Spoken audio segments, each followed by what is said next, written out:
ಈ ಗದ್ದೆಯಲ್ಲಿ ಉಳ್ತಾ ಇರುವಾಗ ಅವನ ನೇಗಿಲಿಗೆ ಏನೋ ಒಂದು ಕಲ್ಲು ತಾಗಿ ನೆತ್ತರು ಬಂದ ಹಾಗೆ ಆಯ್ತು. ನೆತ್ತರು ಬಂದದ್ದನ್ನು ಅವರು ಗಮನಿಸಿ ಇದನ್ನು ರಚನೆ ಮಾಡಿದವರು ಯಾರು ಎಂಬುದು ಬಿಟ್ರೆ ಬೇರೆ ಯಾವುದು ಯಾವ ಇಸವಿಯಲ್ಲಿ ಈ ದೇವಸ್ಥಾನ ರಚನೆ ಆಗಿದೆ ಎಂಬುದು ಒಂದು ಇದಕ್ಕೆ ಪುರಾವೆಗಳು ಇಲ್ಲ. ಭಟ್ರುಗಳ ಹತ್ರ ಯಾವ ಭಟ್ರುಗಳ ಹತ್ರ ಕೇಳಿದ್ರು ಅದರ ಹಿಸ್ಟ್ರಿ ಅವರಿಗೂ ಸಮೇತ ಗೊತ್ತಿಲ್ಲ. ಅವರ ತಂದೆಯವರು ಅವರ ತಾತಂದ್ರೆ ಹೇಳಿದ ಹಿಸ್ಟ್ರಿನೂ ಇಲ್ಲಿ ಇಲ್ಲ. ಯಾರಿಗೂ ಇದರ ಸರಿಯಾದ ಹಿಸ್ಟ್ರಿ ಯಾರ ಹತ್ರನೂ ಇಲ್ಲ. ಈ ದೇವಸ್ಥಾನದ ಯಾವುದೇ ಕಲ್ಲನ್ನು ಬದಲಾವಣೆ ಮಾಡಲಿಲ್ಲ. ಮೊದಲು ಯಾವ ರಚನೆ ಇತ್ತು, ಯಾವ ವಾಸ್ತು ಇತ್ತು, ಆ ವಾಸ್ತುವಿನಲ್ಲಿ ಪುನರ್ ಎಲ್ಲವನ್ನು ತೆಗೆದು ರೀಫಿಟ್ ಮಾಡಲಾಗಿದೆ. ಯಾವ ಗಣಪತಿ ದೇವಸ್ಥಾನದಲ್ಲಿಯೂ ಇಲ್ಲಿ ಇರುವಂಥ ಸ್ವಾದ ರುಚಿ ಯಾವ ದೇವಸ್ಥಾನದಲ್ಲಿಯೂ ಯಾರಿಂದಲೂ ಮಾಡಲಿಕ್ಕೆ ಸಾಧ್ಯ ಆಗಲಿಲ್ಲ.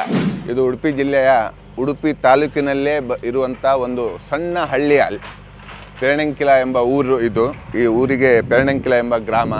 ಈ ಗ್ರಾಮದಲ್ಲಿ ಒಂದು ಉದ್ಭವ ಗಣಪತಿ ಹಾಗೆಯೇ ಒಂದು ಮಹಾಲಿಂಗೇಶ್ವರ ದೇವಸ್ಥಾನ.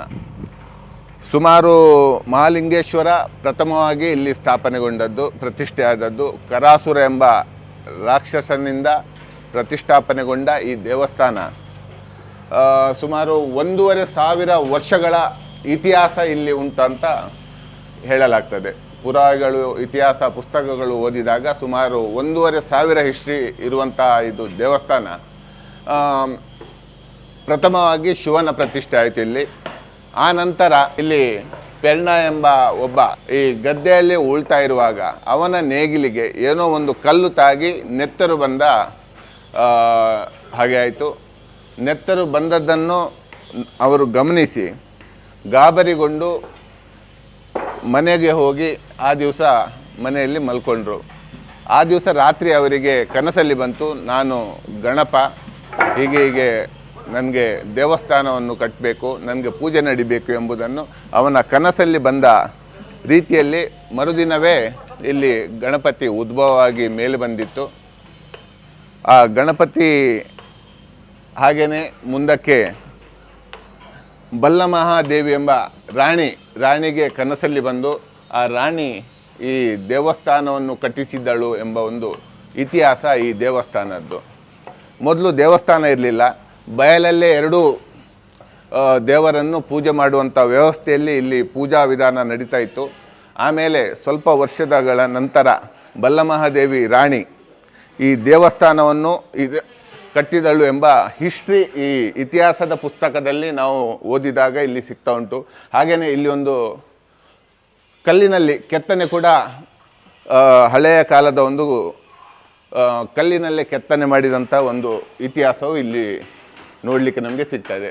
ಹಾಗೆಯೇ ಇದು ಈಗ ನಾವು ನೋಡ್ತಾ ಇರುವಂಥದ್ದು ಹಳೆಯ ದೇವಸ್ಥಾನ. ಯಾವಾಗ ಕಟ್ಟಿಸಿದ್ದಾರೆ, ಯಾವಾಗ ಇದರ ರಚನೆ ಆಗಿದೆ, ಇದನ್ನು ರಚನೆ ಮಾಡಿದವರು ಯಾರು ಎಂಬುದು ಬಿಟ್ಟರೆ ಬೇರೆ ಯಾವುದು ಯಾವ ಇಸವಿಯಲ್ಲಿ ಈ ದೇವಸ್ಥಾನ ರಚನೆ ಆಗಿದೆ ಎಂಬುದು ಒಂದು ಇದಕ್ಕೆ ಪುರಾವೆಗಳು ಇಲ್ಲ. 2 ದೇವಸ್ಥಾನಗಳು ಯಾವಾಗ ರಚನೆ ಆಗಿದೆ. ಈ ವಿಶೇಷ ಏನಂದರೆ ಈ ಬರಲಿಕ್ಕೆ ಯಾವುದೇ ಒಂದು ರೋಡ್ ಇಲ್ಲ, ಯಾವುದೇ ವ್ಯವಸ್ಥೆ ಇಲ್ಲದ ಸಮಯದಲ್ಲಿ ಈ ಗದ್ದೆಯ ನಡುವಿನಲ್ಲಿ ಇದ್ದ ದೇವಸ್ಥಾನ. ನಾನು ಹುಟ್ಟಿದಾಗಲೂ ನಾನು ಇಲ್ಲಿ ಬರಬೇಕಾದ್ರೆ ಎಷ್ಟೋ ದೂರದಿಂದ ನಡ್ಕೊಂಡು ಬರುವಂಥ ವ್ಯವಸ್ಥೆ, ಗಾಡಿಗಳು ಬರ್ತಾ ಇರಲಿಲ್ಲ. 1 ಕಿಲೋಮೀಟ್ರ್ 1.5 ಕಿಲೋಮೀಟ್ರ್ ದೂರದಲ್ಲಿ ನಮ್ಮ ವೆಹಿಕಲ್ಗಳನ್ನು ಇಟ್ಟು ನಡ್ಕೊಂಡು ಬರಬೇಕಿತ್ತು. ಸುಮಾರು 20 ವರ್ಷದಿಂದ ಈ ಭಾಗಕ್ಕೊಂದು ರೋಡಿನ ವ್ಯವಸ್ಥೆ ಮಾಡಲಾಗಿದೆ. ಈಗ ಈ ಭಾಗದಲ್ಲಿ ರೋಡು ಎಲ್ಲ ವೆಹಿಕಲ್ಗೆ ಬರುವಂಥ ವ್ಯವಸ್ಥೆ ಆಗಿದೆ. ಒಳ್ಳೆಯ ವ್ಯವಸ್ಥಿತವಾಗಿ ಈ ದೇವಸ್ಥಾನ ಇವತ್ತು ನಾವು ರಚನೆ ಆಗ್ತಾ ಉಂಟು. ಇಲ್ಲಿ ವಿಶೇಷವಾಗಿ ಹೇಳುವುದಾದರೆ 1,500 ವರ್ಷದಿಂದ ಯಾವಾಗ ಈ ದೇವಸ್ಥಾನ ಕಟ್ಟಿದ್ದಾರೆ ಎಂಬುದು ಗೊತ್ತಿಲ್ಲ, ಯಾವಾಗ ಬ್ರಹ್ಮಕಲಶ ಆಗಿದೆ ಎಂಬುದು ಗೊತ್ತಿಲ್ಲ, ಜೀರ್ಣೋದ್ಧಾರ ಇದಕ್ಕಿಂತ ಮೊದಲು ಆಗಿದೆ ಅಂತ ನಮ್ಮ ಇಲ್ಲಿಯ ಭಟ್ರುಗಳ ಹತ್ರ ಯಾವ ಭಟ್ರುಗಳ ಹತ್ರ ಕೇಳಿದ್ರು ಅದರ ಹಿಸ್ಟ್ರಿ ಅವರಿಗೂ ಸಮೇತ ಗೊತ್ತಿಲ್ಲ. ಅವರ ತಂದೆಯವರು ಅವರ ತಾತಂದ್ರೆ ಹೇಳಿದ ಹಿಸ್ಟ್ರಿನೂ ಇಲ್ಲಿ ಇಲ್ಲ. ಯಾರಿಗೂ ಇದರ ಸರಿಯಾದ ಹಿಸ್ಟ್ರಿ ಯಾರ ಹತ್ರನೂ ಇಲ್ಲ. ಈ ದೇವಸ್ಥಾನ ಸುಮಾರು 400 ವರ್ಷಗಳಿಂದ ಪೇಜಾವರ ಮಠದ ಅಧೀನದಲ್ಲಿ ಇಲ್ಲಿ ಪೂಜಾ ವಿಧಾನಗಳು ನಡೀತಾ ಉಂಟು. ಸುಮಾರು ಇದರ ಮುಂಭಾಗದಲ್ಲಿ ಒಂದು ಪೇಜಾವರ ಶ್ರೀಗಳ ಮಠವೂ ಇಲ್ಲಿ ರಚನೆ ಆಗಿತ್ತು. ಈಗ ಅದನ್ನು ನಾವು ದಕ್ಷಿಣ ದೇವಸ್ಥಾನದ ಈಗ ಇದರ ಜೀರ್ಣೋದ್ಧಾರ ಸಮಯದಲ್ಲಿ ಅದರ ಜೀರ್ಣೋದ್ಧಾರವು ಅದರ ಒಟ್ಟಿಗೆ ನಡೀತಾ ಉಂಟು. ಇದರ ಸುಮಾರು ಜೀರ್ಣೋದ್ಧಾರ ಗುರುಗಳು 1 ವರ್ಷ ಹಿಂದೆ ಸಂಕಲ್ಪ ಮಾಡಿದ್ದು. ಆದರೆ ಸಂಕಲ್ಪ ಮಾಡುವಾಗ ಗುರುಗಳ ಇಚ್ಛೆ ಏನಿತ್ತಂದರೆ ಸುಮಾರು 3 ಕೋಟಿಯಲ್ಲಿ ಈ ದೇವಸ್ಥಾನ ರಚನೆ ಆಗಬೇಕು, ಇದರ ದೇವಸ್ಥಾನದ ವಾಸ್ತು ರಚನೆ ಆಗಬೇಕೆಂಬ ಉದ್ದೇಶವನ್ನು ಗುರುಗಳು ಇಟ್ಕೊಂಡು ನಮಗೆ ನೀನು ಮುಂದೆ ನಿಂತು ಈ ದೇವಸ್ಥಾನವನ್ನು ಮಾಡಬೇಕು, ಮತ್ತು ಇದರ ಅಧ್ಯಕ್ಷತೆಯಾಗಿ ಹರಿದಾಸ್ ಭಟ್ ಅಂತ, ವಿದ್ವಾನ್ ಹರಿದಾಸ್ ಭಟ್ ಇಲ್ಲಿಯವರೇ, ಅವರನ್ನು ಜವಾಬ್ದಾರಿಯಾಗಿ ನಿಂತಿದ್ದರು. ಸಣ್ಣ ಒಂದು ಸಮಿತಿಯನ್ನು ರಚನೆ ಮಾಡಿತ್ತು. ಆದರೆ 3 ಕೋಟಿ ಹೋಗಿ ಅದರ 3 ಪಟ್ಟು ಇವತ್ತು ದೇವಸ್ಥಾನದ ಖರ್ಚಾಗಿದೆ. ಸುಮಾರು 6ರಿಂದ 7 ಕೋಟಿಯಷ್ಟು ಧನ ಸಂಗ್ರಹ ಆಗಿದೆ. 9ರಿಂದ 9.5 ಕೋಟಿಯಷ್ಟು ದೇವಸ್ಥಾನಕ್ಕೆ ಜೀರ್ಣೋದ್ಧಾರಕ್ಕೆ ತಗಲಿದಂಥ ವೆಚ್ಚ. ಮೊದಲು ಹಂಚಾಕುವಂಥ ವ್ಯವಸ್ಥೆಯನ್ನು ಗುರುಗಳ ಮಾತಾಡಿದರು. ಆದರೆ ಇವತ್ತು ಸಂಪೂರ್ಣವಾಗಿ ಈ ದೇವಸ್ಥಾನ ನಾವು ನೋಡ್ತಾ ಇದ್ದೇವೆ, ಸಂಪೂರ್ಣವಾಗಿ ತಾಮ್ರಮಯವಾಗಿ ಹೋಗಿದೆ. ಎಲ್ಲವೂ ರಚನೆಗಳು ಕಲ್ಲಿನಲ್ಲಿ ರಚನೆ, ಭಾಳ ಅದ್ಭುತವಾಗಿ ಯಾವುದರದ್ದು ಮರಗಳ ಕೆತ್ತನೆ ಎಷ್ಟು ವಿಶಿಷ್ಟ ರೀತಿಯಲ್ಲಿ ಮಾಡಲಿಕ್ಕೆ ಸಾಧ್ಯ ಉಂಟಾ, ಯಾವುದೆಲ್ಲ ಶಿಲ್ಪಿಗಳನ್ನು ಇಲ್ಲಿ ಕರೆಸಿ ನಾವು ಕೆಲಸಗಳನ್ನು ಮಾಡಿಸ್ಲಿಕ್ಕೆ ಸಾಧ್ಯ ಉಂಟಾ, ಆ ಎಲ್ಲ ಕೆಲಸಗಳನ್ನು ವಿಶಿಷ್ಟ ರೀತಿಯಲ್ಲಿ ಮಾಡಿಸುವಂಥ ವ್ಯವಸ್ಥೆ ಇಲ್ಲಿ ಇವತ್ತು ಮಾಡಿದ್ದೇವೆ. ಯಾವುದೇ ರೀತಿಯಲ್ಲಿ ಒಂದು ಕಾಂಪ್ರಮೈಸ್ ಇಲ್ಲ, ಮರದ ಕೆಲಸ ಇರಲಿ ಬೇರೆ ಯಾವುದೇ ಒಂದು ಕಲ್ಲಿನ ಕೆಲಸದಲ್ಲಿ. ನಾವು ಇದು ನೋಡ್ತಾ ಇರುವಂಥದ್ದು ಗಣಪತಿ ದೇವಸ್ಥಾನ. ಈ ದೇವಸ್ಥಾನದ ಯಾವುದೇ ಕಲ್ಲನ್ನು ಬದಲಾವಣೆ ಮಾಡಲಿಲ್ಲ. ಮೊದಲು ಯಾವ ರಚನೆ ಇತ್ತು, ಯಾವ ವಾಸ್ತು ಇತ್ತು, ಆ ವಾಸ್ತುವಿನಲ್ಲಿ ಎಲ್ಲವನ್ನು ತೆಗೆದು ರೀಫಿಟ್ ಮಾಡಲಾಗಿದೆ. ಯಾವುದೇ ಇದರ ಮೊದಲಿನ ಏನು ಕೆತ್ತನೆ ಯಾವುದನ್ನು ಕಲ್ಲನ್ನು ಬದಲಾವಣೆ ಮಾಡಲಿಲ್ಲ. ಅದೇ ಕಲ್ಲಿನಿಂದ ಅದೇ ಗುಡಿ ಅದೇ ವಾಸ್ತುವಲ್ಲಿ ರಚನೆಯಾಗಿದೆ. ಇಲ್ಲಿ ವಿಶೇಷವಾಗಿ ಇಲ್ಲಿಯ ಗಣಪತಿ ದೇವರಿಗೆ ಅಪ್ಪ ಅಂದರೆ ಭಾಳ ಪ್ರಿಯವಾದ ಭಕ್ಷ್ಯ. ಆ ದೇವರಿಗೆ ಅಪ್ಪ ರಚನೆ ಆಗುವಂಥ ಅಪ್ಪದ ಕೋಣೆ ಅಂತ ಇಲ್ಲಿಗ ಇದರ ಆಗ್ನೇಯ ಭಾಗದಲ್ಲಿ, ದೇವರ ಗುಡಿಯ ಆಗ್ನೇಯ ಭಾಗದಲ್ಲಿ ರಚನೆ ಮಾಡಿದ್ದೇವೆ. ಹಾಗೆಯೇ ಇಲ್ಲಿ ವಿಶೇಷ ಅಂದರೆ ಗಣಪತಿಗೆ ಅಪ್ಪ ಸೇವೆ, ಕೊಪ್ಪರಿಗೆ ಅಪ್ಪ ಅಂತ ಹೇಳುವಂಥದ್ದು ಇಲ್ಲಿಯ ವಿಶೇಷ ಸೇವೆ. ಭಕ್ತಾದಿಗಳು ಸುಮಾರು ವರ್ಷಕ್ಕೆ 300ರಷ್ಟು ಕೊಪ್ಪರಿಗಪ್ಪ ಇಲ್ಲಿ ನಡೀತಾನೆ ಇರ್ತದೆ. ಬುಕ್ಕಿಂಗ್ ಯಾವತ್ತೂ ಇಲ್ಲಿ ಕೊಪ್ಪರಿಗಪ್ಪ ಬುಕ್ಕಿಂಗಲ್ಲಿ ಇರ್ತದೆ. ಇನ್ನು ಮುಂದೆ ನಾವು ಏನು ಮಾಡಿದ್ದೇವೆ ಅಂದರೆ ದಿನಕ್ಕೆ 2 ಭಾಳ ಭಕ್ತಾದಿಗಳು ಇಲ್ಲಿ ಕೊಪ್ಪರಿಗಪ್ಪ ದೇವರಿಗೆ ಸಲ್ಲಿಸಬೇಕೆಂಬ ಇಚ್ಛೆ ಪಡ್ತಾರೆ. ಅವ್ರಿಗೆ ಸಮಸ್ಯೆ ಆಗಬಾರ್ದು ಎಂಬ ಉದ್ದೇಶದಿಂದ ದಿನಕ್ಕೆ 2 ಕೊಪ್ಪರಿಗಪ್ಪ ಸಾಧ್ಯಷ್ಟು 2 ಮಾಡುವಂಥ ಯೋಚನೆಯೂ ನಾವು ಇಲ್ಲಿ ಕಮಿಟಿಯಲ್ಲಿ ನಿರ್ಧಾರವನ್ನು ಮಾಡಿದ್ದೇವೆ. ಹಾಗೆಯೇ ಹೌದು, ಇಲ್ಲಿಯ ಅಪ್ಪ ಈ ರೀತಿಯ ಅಪ್ಪದ ರುಚಿ ಎಲ್ಲೂ ಇಲ್ಲ. ಬಂದವರು ಅಂತಲ್ಲ, ಎಲ್ಲರೂ ಇಲ್ಲಿಯ ಅಪ್ಪದ ವಿಚಾರದಲ್ಲಿ ಎಲ್ಲರೂ ಮಾತಾಡ್ತಾರೆ. ಇಲ್ಲಿಯ ಅಪ್ಪವನ್ನು ಬೇರೆ ಗಣಪತಿ ದೇವಸ್ಥಾನದಲ್ಲಿ ಮಾಡುವಂಥ ಪ್ರಯತ್ನಗಳು ನಡೆದಿದ್ದಾವೆ. ಯಾವ ಗಣಪತಿ ದೇವಸ್ಥಾನದಲ್ಲಿಯೂ ಇಲ್ಲಿ ಇರುವಂಥ ಸ್ವಾದ ರುಚಿ ಯಾವ ದೇವಸ್ಥಾನದಲ್ಲಿಯೂ ಯಾರಿಂದಲೂ ಮಾಡಲಿಕ್ಕೆ ಸಾಧ್ಯ ಆಗಲಿಲ್ಲ.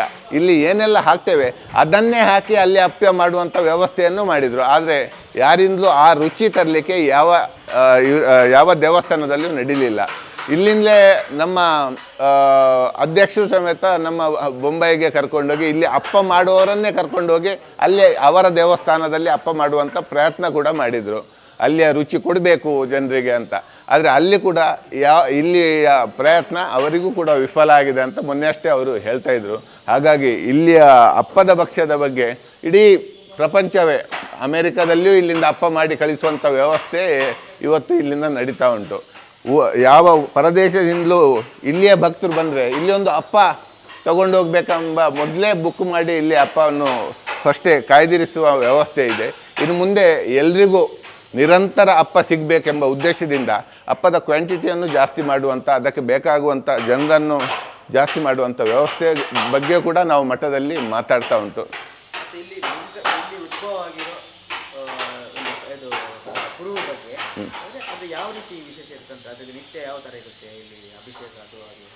ಇಲ್ಲಿ ಆ್ಯಕ್ಚುಲಿ ಮೊನ್ನೆವರೆಗೆ ಗಣಪತಿ ಆ ಒಂದು ತಡಂಕಲ್ಲಿನ ಒಳಗೆ, ಹೊಂಡದ ಒಳಗೆ ಗಣಪತಿ ಕೆಳಗಿತ್ತು, ಮೇಲೆ ಕಾಣ್ತಾ ಇರಲಿಲ್ಲ.